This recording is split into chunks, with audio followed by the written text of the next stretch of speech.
자, 이제 궁금하신 FX학원 시스템에 대해서 설명드리도록 할 텐데, 먼저 가장 큰 수업 방식에 대해서 한번 설명드려 보겠습니다. 다른 학원과, 기존의 다른 학원과 가장 큰 차이점이라고 한다면, FX학원은 학생 주도가 50%씩, 뭐 학생 주도가 심지어는 70%, 심지어는 90%까지 학생 주도 수업이 진행이 됩니다.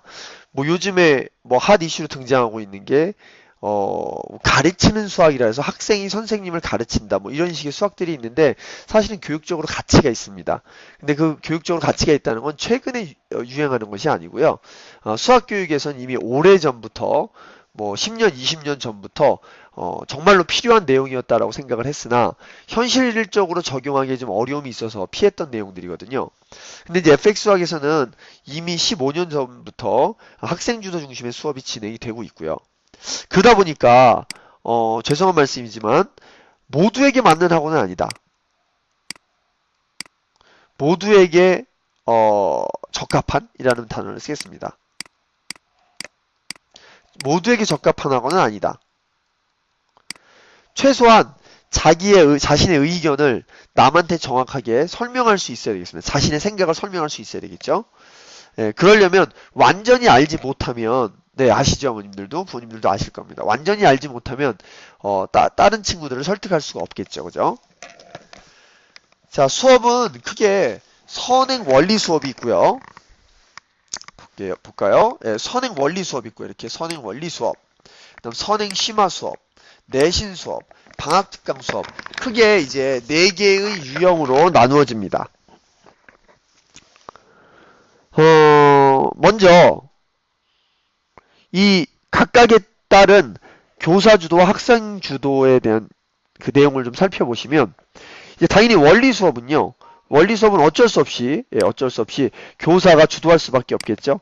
교사 주도가 50%, 학생 주도가 50%. 그러니까 학생 주도라는 말은 무슨 말씀이냐면 수업을 진행하면서 계속 학생들에게 역질문을 하게 됩니다. 역질문. 그러니까 학생이 선생님한테 질문을 하도록 일단 유도한 다음에 다시 그것에 대해서 답변을 해주는 것이 아니라 다른 학생들에게 역질문을 한다던가 다시 그 학생한테 역질문을 하게 되죠. 그러니까 이 부분에서 사실 좀 전문성이 좀 필요합니다. 예. 교수법이라는 어떤 반드시 필요한 전략이 있어야 된다는 거죠. 그냥 뭐 예를 들면 고등학생이 중학생을 가리키고 대학생이 고등학생을 가리키는 식의 어떤 지식 전달 시스템이 아니라 생각하게 꼬시는 거죠. 예.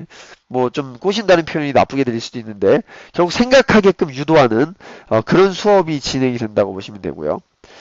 이렇게 선행 원리 수업, 선행 심화 수업은 이번에는 더 교사보다는 학생이 더 주도를 많이 하게 되겠죠. 그러니까 무슨 뜻이냐면 교사는 가이드만 하는 거죠. 그럼 학생들이 계속 나와서 발표하고, 발표라는 표현보다는 디베이트가 더 좋겠습니다. 그리고 디베이트. 그러니까 어떤 주제에 대해서 뭐 공격하고 방어하는 형태의 어떤 내용들이 진행이 된다고 보시면 되고요. 또 내신 수업 때는 훨씬 더 거의 뭐 학생들이 문제를 해결해 나간다고 보시면 되는 거고요. 그럼 교사는 뭘 하느냐 이때 주로 첨삭을 하게 되죠. 각 솔루션에 대해서 첨삭, 빠른 해법. 물론 빠른 해법이 항상 최선은 아니지만 빠른 해법에 대한 안내. 왜냐면 내신 같은 경우는 시간과의 싸움이기 때문에 어쩔 수가 없죠. 그죠? 학생들이 현재 정석대로 풀어나간다면 한 문제를 푸는데 뭐 예를 들면 뭐 2분이 넘어갔다. 사실 이런 전략은 내신을 공부하는 데는 좀 적합한 어떤 전략이 아닙니다. 최소한 1분 안에 문제를 해결하는 이런 노력들이 필요하지요. 이런 훈련이, 이건 사실상 훈련입니다. 교육이라기보다. 그래서 FX에서는 입학하게 되면 우리 학원에 들어오게 되면 약 2달 정도는 초시계로 빠른 시간 안에 문제 풀이하는 어떤 습관을 기르기 위해서 계속 뭐 매 수업마다 이런 훈련을 하게 됩니다. 그럼 이제 느렸던 학생들도 자기도 모르는 사이에 한 2~3달 진행하다 보면 풀이 속도가 빨라졌다는 말을 뭐 학생들이 직접 하게 되는데요. 또 이제 방학 특강이 조금 FX의 좀 특이한 부분 중에 하나입니다. 방학 특강은요, 무조건 2학기 계열로 진행이 됩니다. 2학기 계열. 2학기 계열은 대부분 다 조합 파트와 조합 통계라고 하죠. 조합. 그 다음에 기하 파트로 이루어집니다. 1학기 계열들이 전부 다 대수 파트로 이루어지는 반면, 대수 정수로 이루어지는 반면에 2학기 계열은 다 조합 통계, 기하로 이루어지는데요. 우선은요, 이게 기하라는 단어를 보시면 도형이라는 말이 떠오르죠, 그죠? 도형. 어머님도 도형 감각이라는 말은 들어보셨지만 도형 지식이라는 말은 들어보신 적이 없죠. 예. 그게 왜 그러냐면 도형 같은 경우는 몰입형 수업을 했을 때, 네, 이 도형은 몰입형 수업을 했을 때 큰 효과를 볼 수 있습니다. 예. 요즘에는 이제 뭐 다른 학원들에서도 이걸 좀 많이 흉내를 내긴 하는데 기하나 도형은 몰입형 수업을 하게 됐을 때 큰 효과를 볼 수 있기 때문에 감각을 향상시켜 준다고 보시면 되는 거죠. 예. 그래서 방학을 통해서 집중적으로 수업이 진행이 되고요. 그리고 또 하나는 뭐냐면 방학 때는 정석 연습 문제를 풀게 됩니다. FX에서는 어머님들 전부 다 실력 정석을 풉니다. 예, 기본 정석은 하지 않아요. 예, 기본 정석은 안 합니다. 전부 다 실력 정석으로 수업은 진행이 되고요. 네, 맞습니다. 처음부터. 그러니까 기본 정석하고 실력 정석하는 게 아니라 그냥 처음부터 실력 정석을 하게 되고요. 기본 정석에 있는 연습 문제가 실력 정석의 필수 예제로 다 들어와 있기 때문에 실력 정석에서 전부 다 기본 정석을 커버하고 있고, 당연히 이제 증명이라든가 이런 고급 내용들이 들어있기 때문에 학생들의 사고를 자극할 수 있는 내용들은 실력 정석에 많이 포함이 돼 있죠.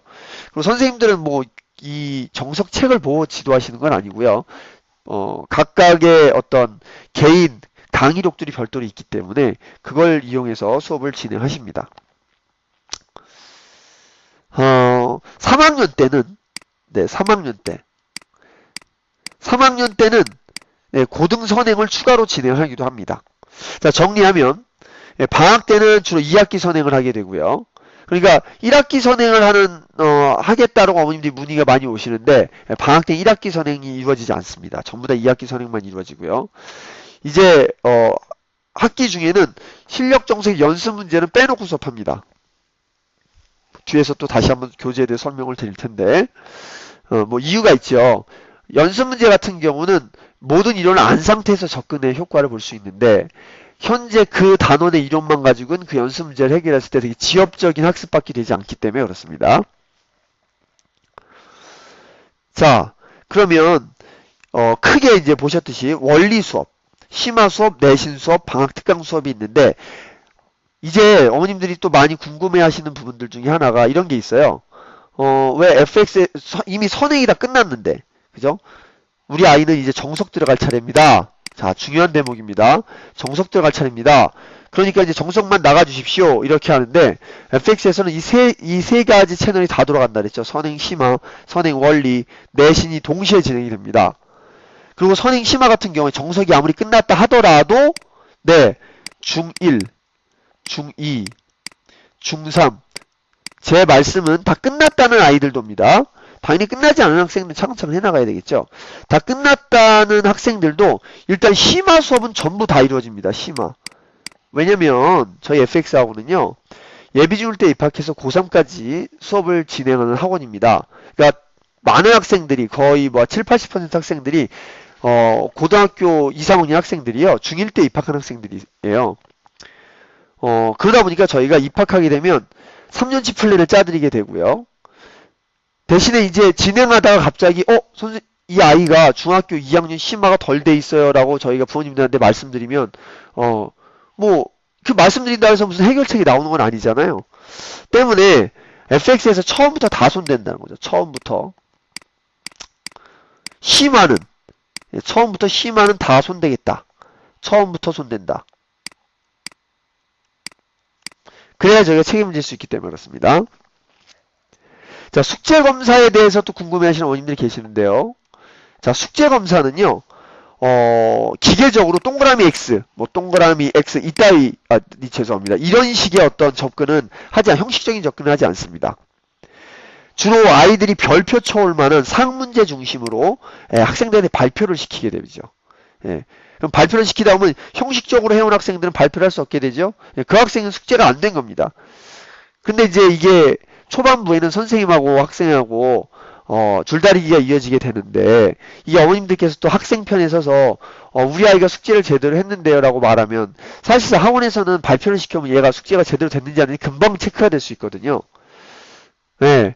그래서 한두 달간은 계속 이거 가지고 씨름을 해서 결국은 학생들이 제대로 숙제를 해올 수 있게끔 저희가 유도를 할 텐데 형식적으로 동그라미 X에 갔다 그래서 그게 인정되지 않는다는 겁니다. 그래서 어머님들이 기분 나빠하시거나 학생들이 되게 싫어할 수도 있어요, 이 부분을. 근데 중요한 건 발표를 통해서 점검을 해야만 그 아이가 정확한 이해도를 평가하겠다는 거죠. 정확한 이해도. 이렇게 차근차근 알고 넘어가야만 효과를 볼 수 있으니까요. 자, 이제 그럼 제가 거의 그 수업 진행 방식에 대해서는 자세히 안내를 해드렸는데 가장 큰 틀이 뭐라고요, 부모님들? 일단 FX에서는요. 예를 들면 2학년 1학기가 다 끝나고 3학년 1학기가 다 끝나고 이렇게 나가는 게 아니고요. 1학년 1학기 내신, 심화 이건 그대로 진행이 되고요. 극심화라고 합니다. 그 다음에 이제 이 아이가 만약에 3학년 1학기께 끝났다. 그럼 고등수학 선행을 나가면 되는 거죠. 그죠? 네. 맞습니까? 네. 고등수학을 계속 진행하면 됩니다. 하지만 제가 뭐라고 말씀드렸냐면 금방 1학년 1학기, 2학년 1학기, 3학년 1학기 심화는 직접 다 다루고 간다 그랬죠. 그러니까 이 심화 라인에서 이걸 심화 라인이라고 하는데요. 이 심화 라인에서 1학년 1학기, 2학년 1학기, 3학년 1학기 극심화 과정으로 전부 다 진행을 하게 됩니다. 현재까지 해왔던 선행은 이어서 이 부분에서 선행 라인에서 진행을 하게 되고요. 당연히 내신 라인에서는 이게 진행이 되겠죠. 네, 또 이어서 학원 진도에 대해서 설명드리도록 하겠습니다.